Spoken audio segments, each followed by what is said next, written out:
A amiga da minha amiga precisa contar uma história. Que ela quase morreu de frio aqui em Londres, mas eu não consigo parar de rir. Porque eu comecei a contar e no finalzinho eu errei algumas palavras. Mas vamos tentar de novo, tá? A amiga da minha amiga quase morreu de frio aqui na Inglaterra. Porque o chefe dela marcou um encontro com ela 3 horas da manhã para ela fazer uma limpeza de cleaner, de faxina num pub, limpar um pub 3 horas da manhã. E ela, recém-chegada aqui na Inglaterra, ela não sabia andar direito, não sabia falar inglês e ela precisava do dinheiro. Então, até que ela tentou ir no dia. Quando chegou no dia, ela foi. Ela errou o caminho. 2 horas da manhã. Ela errou o caminho. E além disso, gente, ela não sabia que ia fazer tanto frio quanto fez naquela época. Segundo a amiga da minha amiga, isso aconteceu há 10 anos atrás. E 10 anos atrás, ela não tinha um celular que tinha os aplicativos que hoje em dia tem. Então, essa amiga da minha amiga passou muito aperto. Porque quando ela chegou lá no trabalho dela, ele não estava lá esperando para abrir a porta para ela. E começou uma ventania, e começou uma chuva, e começou um frio. E não tinha uma pessoa na rua para ajudar a pobre coitada. E ela estava com roupa que não era própria para o frio que estava naquele momento. Tadinha da garota.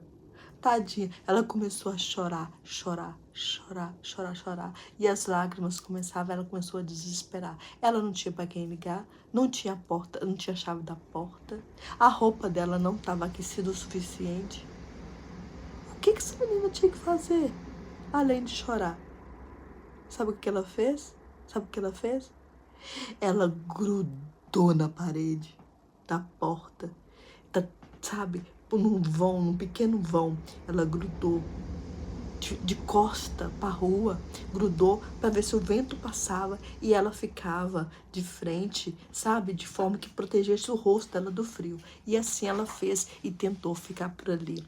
5 minutos se passaram e ela chorando, desesperada, rezando tudo quanto é Pai Nosso que tinha, gente. Tudo quanto é Pai Nosso que tinha para resolver o problema dela. E nada acontecia. 10 minutos depois, ela já congelando, os pés congelando, já passando aquele aperto, o chefe dela chegou. O chefe dela chegou, abriu a porta. Ela deu um empurrão naquela porta, já entrou desesperada no pub e já foi logo na torneira para aquecer as mãos. E começou a falar. Porque ela falava com ele. Por que você fez isso comigo? E ele falando com ela, não foi bem assim. Eu não fiz por querer.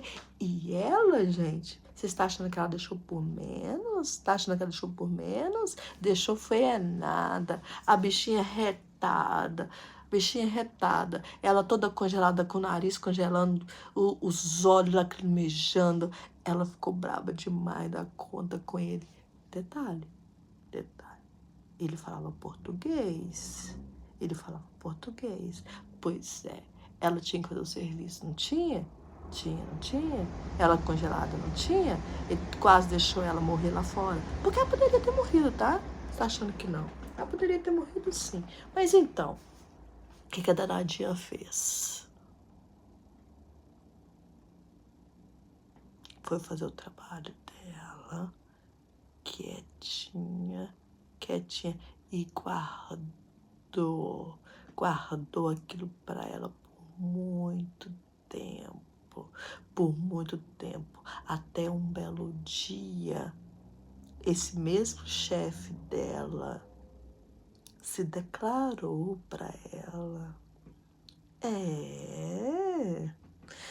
O tempo passou e ele se apaixonou por aquela garota que ele quase matou. Chegou a vez dela. Chegou. O que ela fez? O que ela poderia fazer? Você acha que ela tinha esquecido? Você acha que ela esqueceu daquilo que ele fez com ela? Você acha que ia passar batido? Você acha que o coração dela era tão boazinho assim, ao ponto de esquecer que ela quase foi pro céu por causa de erro dele? Ele poderia ter dado a chave para ela abrir. Poderia ter chegado mais cedo. Ele morava há muito tempo aqui, mas não. A hora da vingança chegou. Chegou. E ela colocou ele no lugar dele. Marcou um encontro.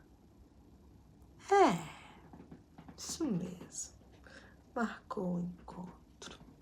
E olha que ele não era de se jogar fora não, hein? Ela marcou um encontro com ele. Deixou ele esperando. Esperando.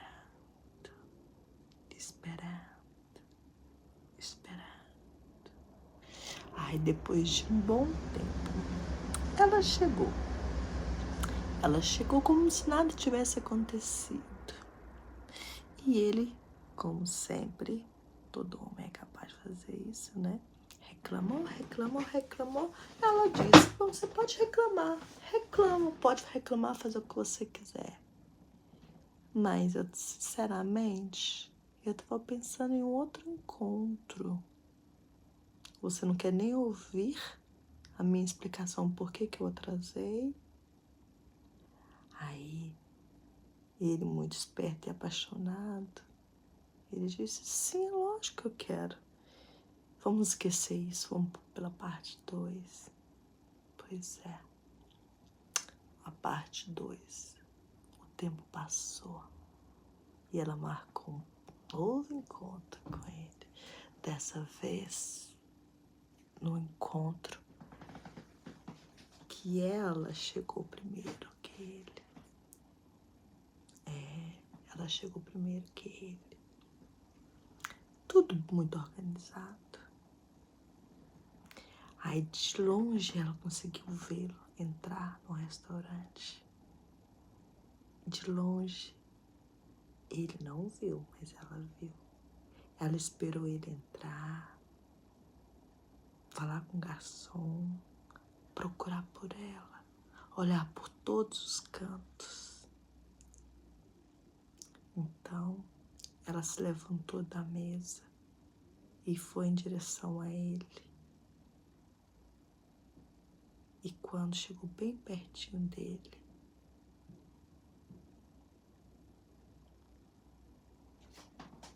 ela passou direto, como se nunca tivesse visto ele antes. Sim, passou direto. E foi para a mesa que já tinha uma outra pessoa esperando por ela. Um homem elegante, lindo, charmoso, bonito, que já foi logo arredando a cadeira para ela sentar. Já foi logo oferecendo uma bebida. E ele de longe olhando, não entendendo nada, chegou e resolveu ir lá na mesa perguntar para ela. E ele foi, o atrevido foi. E ela sentada ela ficou. E ele começou a falar português.